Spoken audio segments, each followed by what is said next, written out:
Mapagpalang Sabado sa inyong lahat mga bebs, at papasok na naman si Junaki sa work kaya dali-dali na ako nagluto. Meron tayong tokwa sarsyado na meron niyang hinimay-himay na pritong galunggong ko kahapon at yang fried rice na yan.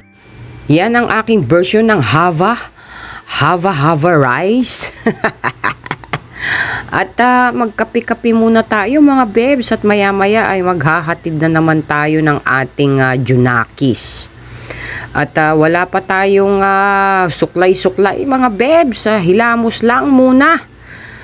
At nung pumunta na nga kami sa Tagaytay para ihatid si Junakis ay sobrang pagi mga bebs at hindi tayo magkakitaan ng mga sasakyan. Bukod sa masikip ang daan ay blind curves pa mga beb, magkamali ka ng konti, hulog ka sa bangin. At nag-uusap nga kami ni Junaki about doon sa mga buraot sa buhay niya. Sabi ko sa kanya, hindi talaga mawawala ang mga buraot.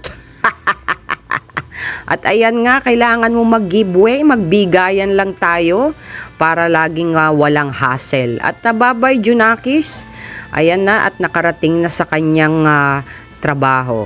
Sige na, at humayo kang maging matapang. Ganyan talaga ang hamon ng buhay katulad nito. Ang mga construction workers natin na mabuhay kayo. Kaya ang sabi ko sa anak ko, do what you need to do but you have to do it good. Oh.